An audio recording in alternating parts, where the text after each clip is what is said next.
That's when I said, listen, that was great. Give me your phone. Let me tell you who really has the power here. You're grounded for a month. So the point is that they may have some power, but for all Okay. the parents out there, don't forget who actually has the power.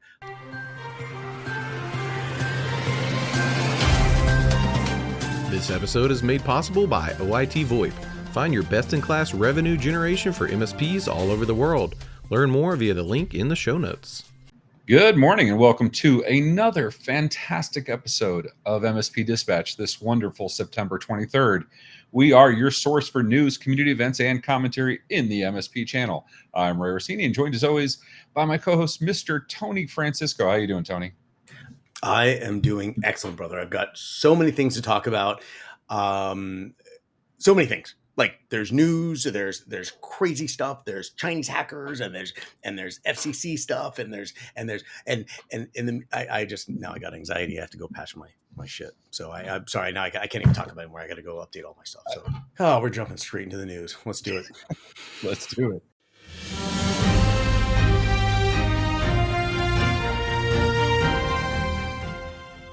Jumping straight into my first story. The FCC says AT&T didn't adequately protect customers' cloud data. Story from darkreading.com and bleepingcomputer.com. The Federal Communication Commission, that's FCC, has fined AT&T $13 million US for failing to adequately protect customer cloud data. This action follows a significant breach in January 2023 involving Snowflake, a third-party data provider. The breach exposed sensitive information from AT&T and other organizations. The FCC found that AT&T did not oversee Snowflake properly and should have ensured the vendor destroyed or returned the data long before the incident. As a result, AT&T is required to enhance its privacy and security practices, focusing on cloud security, data retention, and disposal. The FCC emphasized that carriers must take all responsible precautions to safeguard customer information, including stringent vendor controls and oversight. How do I celebrate on video enough about the FCC getting involved and saying, hey, Ray, you really messed up your customers' data, so you got to give me $5. You're like, oh, okay. Yeah, no, I mean, $13 million. It's quite a bit. Yeah, no, I get you. And I get what you're saying. AT&T is definitely a multi-billion-dollar company. Let's see. What's their worth right now? $155.81 billion. Anybody in the comments or Discord want to do that math and see what percentage of revenue that is? I know. I'm not an abacus, people. I'm not a human abacus. So do the math on this one. The point is, the FCC getting involved was so nice. This is actually happening more and more today than it was a year ago, 2 years ago, 5 years ago, 10 years ago. Nothing was happening 10 years ago. What are your thoughts on this, Ray? I love when the government steps in and does what they're supposed to be doing, protecting us, right? Conspiracy theory me says they're doing this first, make sure they can collect, then they're setting precedent to go after bigger amounts. Now, that's completely 100% me making it up off the top of my head. But if I was driving the strategery, I would absolutely be doing that. Tony, does that sound far-fetched? Frankly, I love seeing the FCC jump in and apply accountability. What we have seen is a lot of restrictions in the past, and now they are starting to apply the accountability for those restrictions, and it makes me feel happy.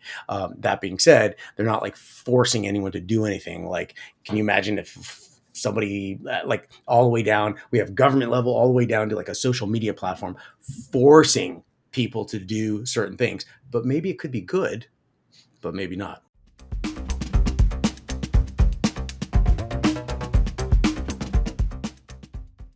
Yeah, that would be great if it wasn't the people doing my next story, which is Instagram will force millions of teens into protected accounts, in a story written by Claire Duffy for CNN.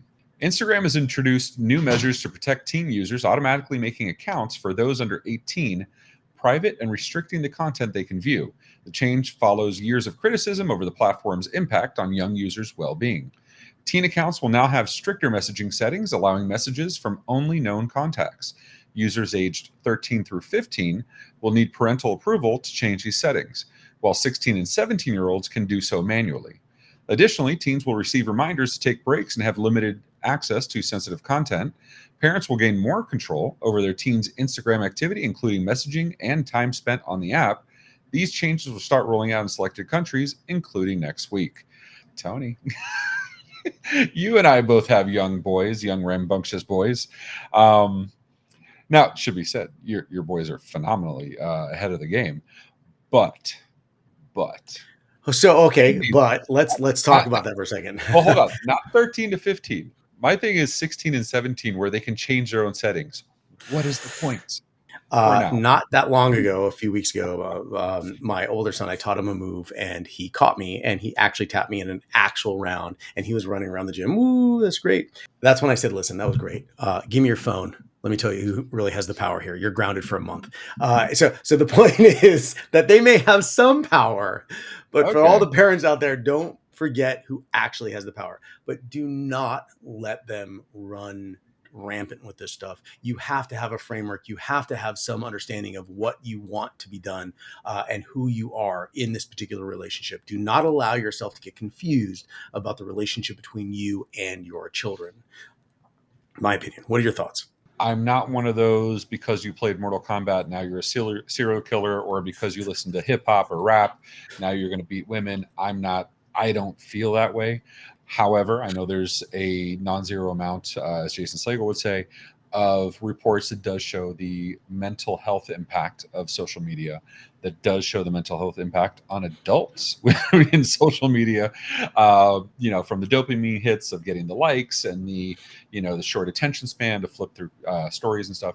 So there's absolute reason to be concerned as a parent. And like anything, like screen time, like friend time, like anything they do, it's a matter of moderation and balance. And while that sounds incredibly cliche, I like the idea that this is giving parents an ability to do those things. Because let's be honest, there's no parents out there outside of our channel that are running MDM on their kids' devices. I would never do that. Why would you? I'm totally doing that. I absolutely 100%. Like I've been doing that since they were like little, like anything that they touch. I am confused. I'm concerned about the subtlety, the things that are like in the previous podcast, somebody messaged me privately, steganography, if you're familiar with that, where you're inserting, messages inside of pictures. Well, it's just a picture. Well, no, there's an entire message. You can have a huge dossier in there. There's metadata behind images, video, even sound has so much stuff behind it that you are not able to see unless you have the right tools or a level of perception.